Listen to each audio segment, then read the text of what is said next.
I'm Sandra Kelly, and I'm reading from Jacqueline Brunais' book on the drop side of yonder. This is chapter 10, and it's about boys and World War II, coming of age. In Jackson, Michigan, sometime around 1938, a clown outside a big circus tent noted the cameras in the hands of my mother and my girlfriend's mother. He grabbed Patty and me and posed for a picture, and then he grabbed Patty and her sister Catherine and posed again. Catherine and I were 11, and Patty was 12.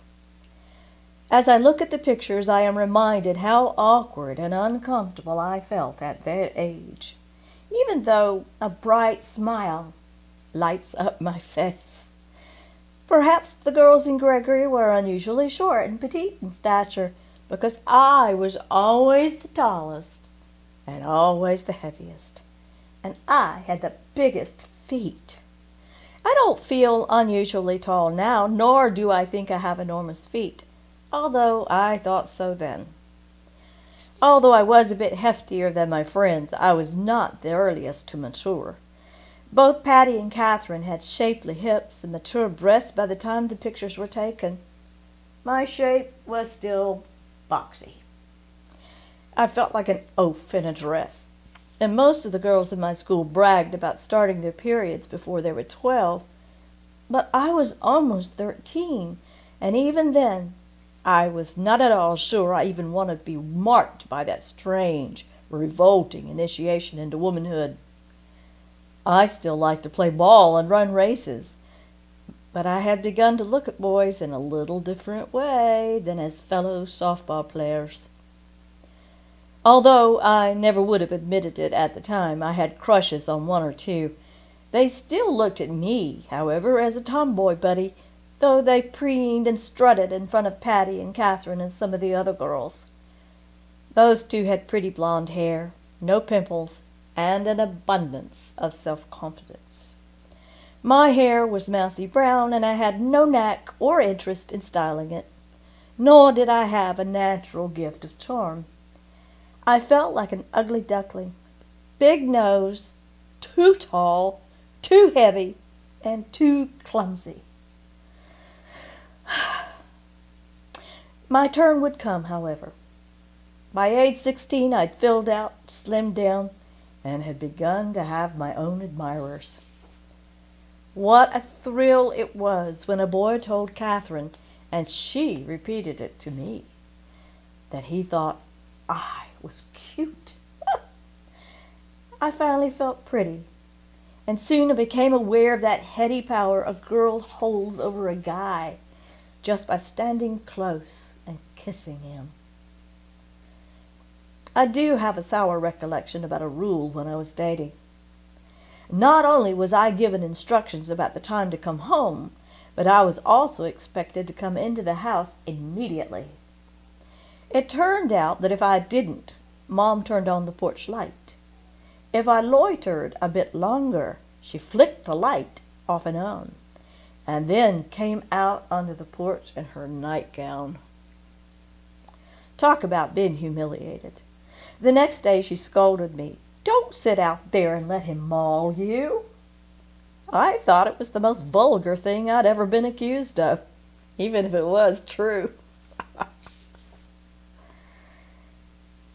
It seemed by this time that nothing ever happened in our sluggish little village, especially when school was out in the summer.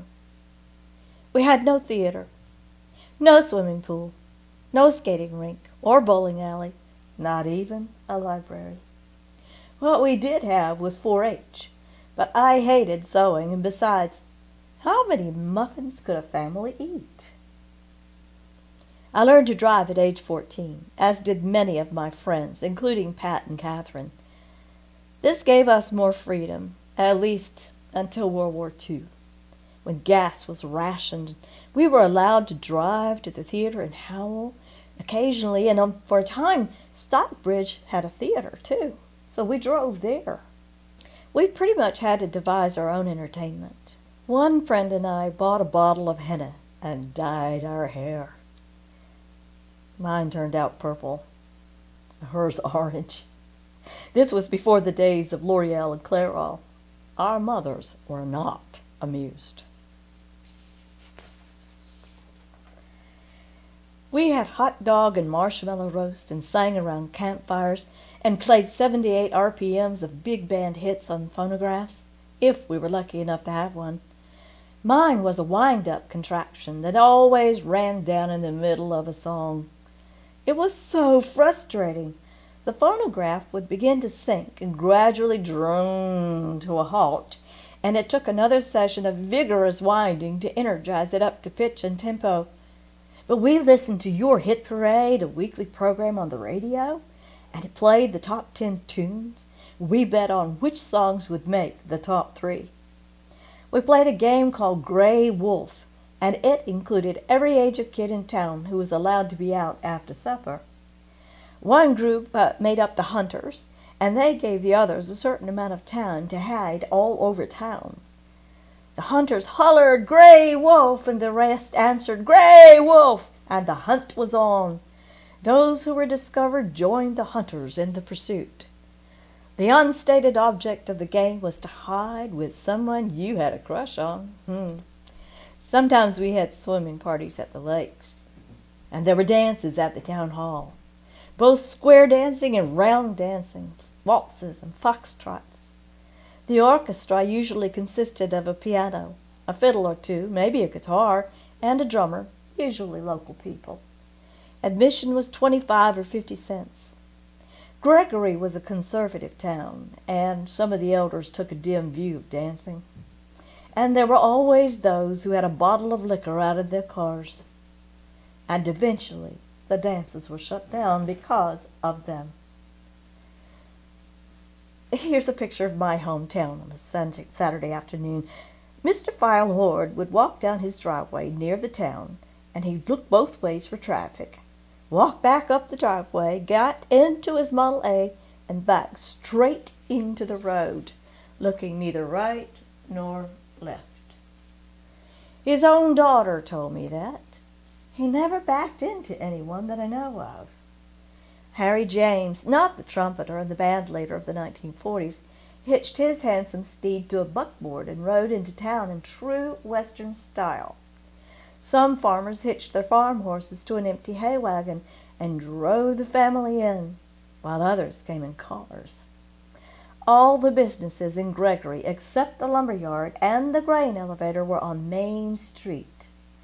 2 grocery stores and an ice cream parlor, 2 general merchandise stores, a hardware store, 2 gas stations, one of them my dad's, and a telephone office, the post office, and the beer garden, which no respectable person would patronize, but which did a lot of good business nonetheless. The men had gathering places, my dad's office being one of those. And sometimes it was my job to tend the gas pumps, and I listened to the storytelling. One day, Cass Farrell bet he could eat at least 20 bananas at one sitting. A grocery store owner who had a reputation for pitching pennies bet he couldn't. If he did, the storekeeper said Cass would not have to pay for the bananas. He had eaten 27 when the storekeeper made him stop. Asked how many he could have eaten had he gone on, Cass said, "I might have ate 30, I ain't sure." Do you remember the hair color of the twins Stuart and Brent Tarleton in the early part of the movie Gone with the Wind? If you do, you'll know the color of the hair of Kenneth Sly. He was one of my first dates. It was a lovely deep auburn and shiny, probably from a good dose of brilliantine. I remember Ken and our date so vividly because of an event that happened later. Ours was a double date with Catherine and her boyfriend, a cousin of Ken's.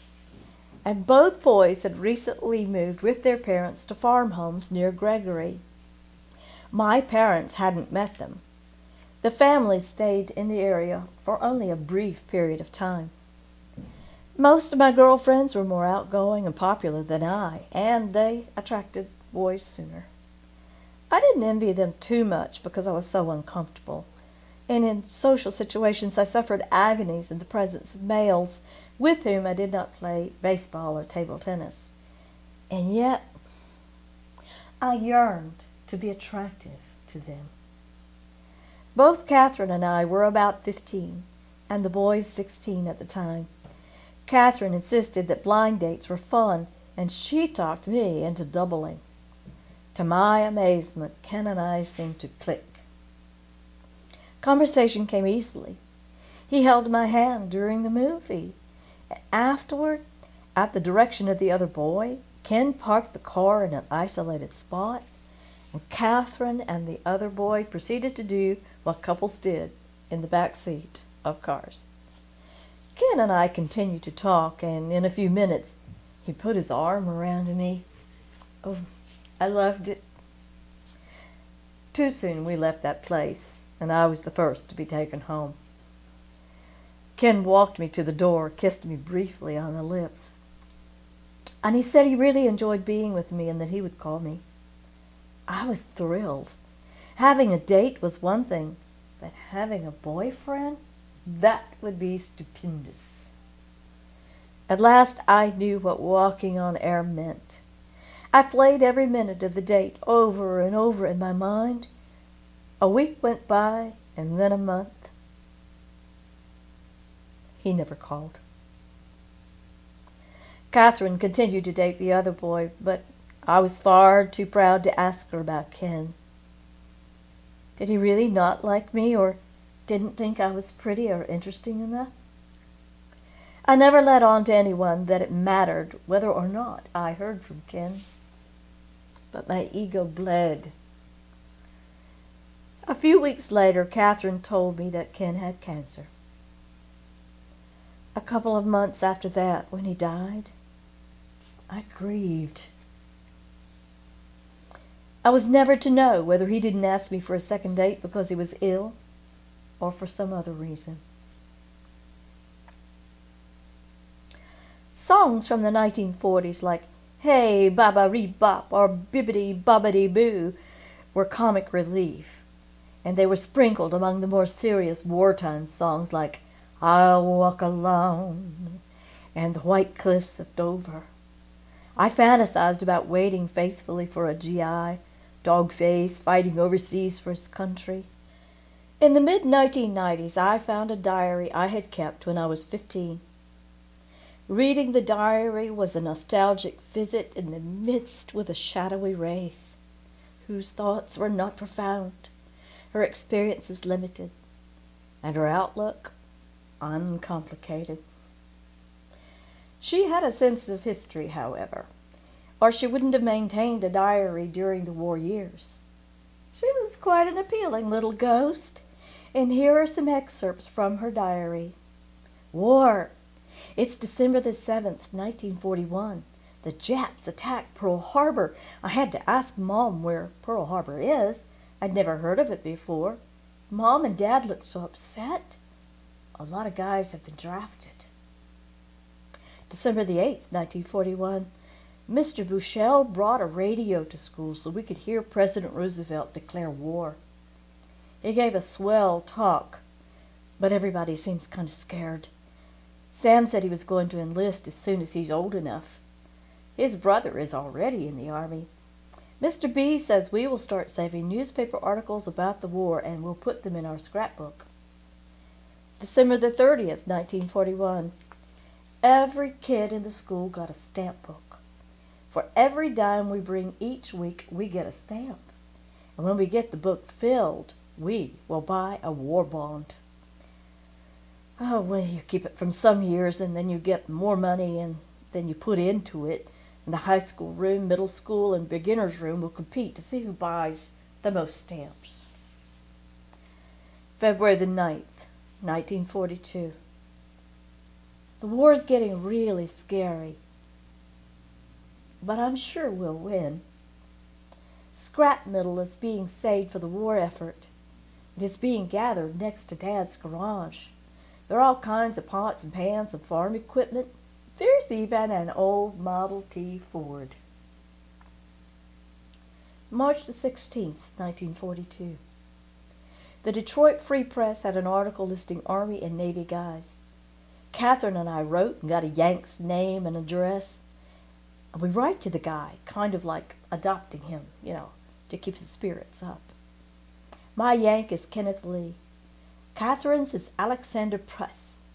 Everybody is supposed to save their newspapers for national defense, so Catherine and I collected them all over Gregory today. April 1942. Mom and all the other women are saving grease from fried meat, etc. for the war effort. I don't know what they'll use it for. We're using oleo much of the time, and we mix an orange-looking powder in it to make it look like butter. We're supposed to write to the guys in town who are in the Army, the Navy, etc. I wrote to Ed Gilmore, Vince Young, and Forrest Hartley today. June the 16th, 1942. All of us band kids had a party for Mr. Flintoft. He's going into the Army next week. And in the last couple of days, I've written letters to 6 soldiers and sailors from Gregory.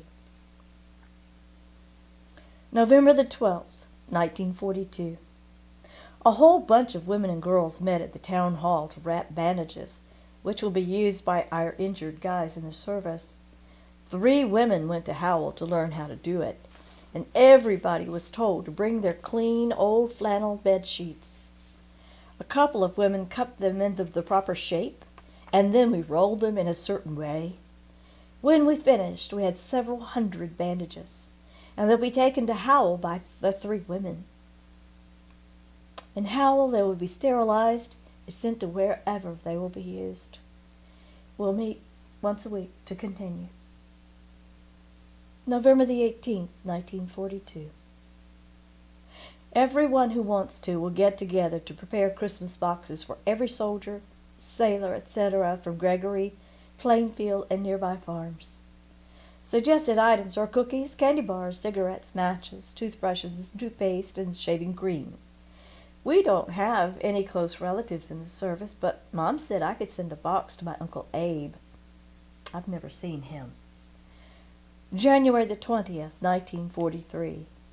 Mom and Mrs. Bushell, middle room teacher, went to Howell to learn about rationing and giving out the books to people for shoes, 2 pairs a year, meat, sugar, and a bunch of other stuff. Jim Rogers from Plainfield was killed in the war. Had letters from James McCune at Fort Custer, wrote him back, also Bob Rogers. September the 10th, 1943.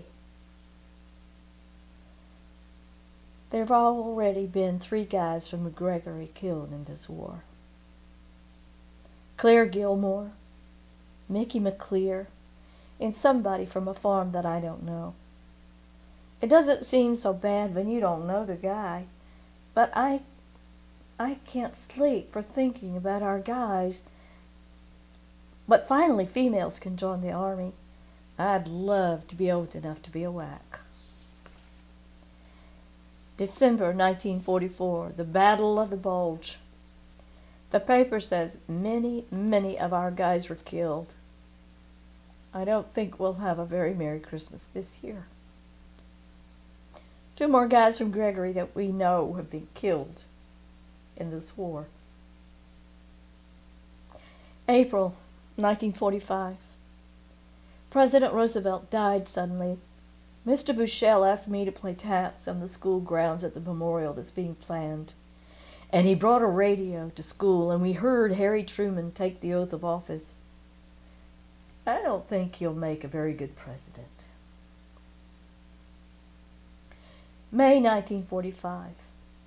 The war in Japan seems to keep going on, even though it's over in Europe and the Nazis have surrendered. On August 6, 1945, the United States Air Force dropped an atomic bomb on Hiroshima, Japan. It killed from 70,000 to 100,000 people. Another bomb was dropped August the 9th on Nagasaki, killing 40,000 more, mostly civilians.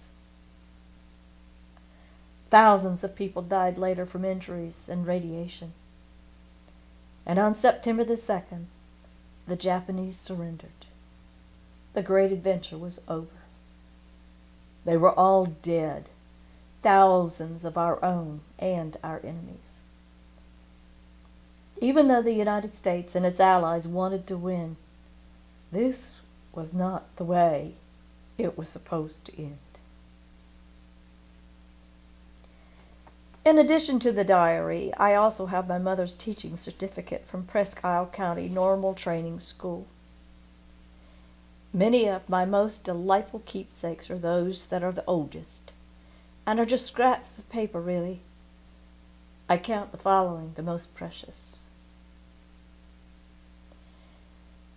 One, which I didn't see until I was a teenager, is dated the 7th of August, 1927. In the telling of the administration of the sacrament of Holy Baptism to Jacqueline Breniser, 2.5 months old. The witnesses were Mrs. Claude Rowe, the wife of an uncle, and Mrs. A.J. Breniser, my dad's stepmother.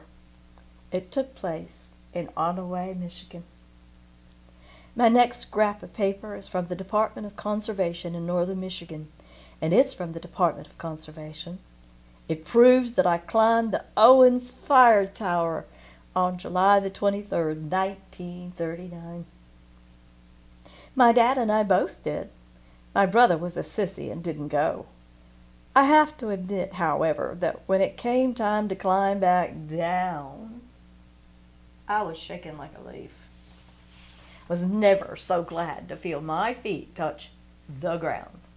My next treasure is a war ration book, dated the year I was 15. There are still 3 stamps in it. The next is a photograph of a doodad I prepared and won a blue ribbon for. I used some flowers and a peculiar stick I found along the road.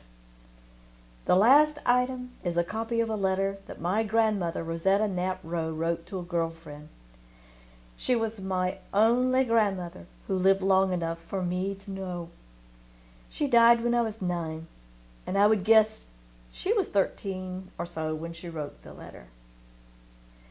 You've been listening to Jacqueline Brunais' Memories of World War II, Small Town America, from On the Drop Side of Yonder.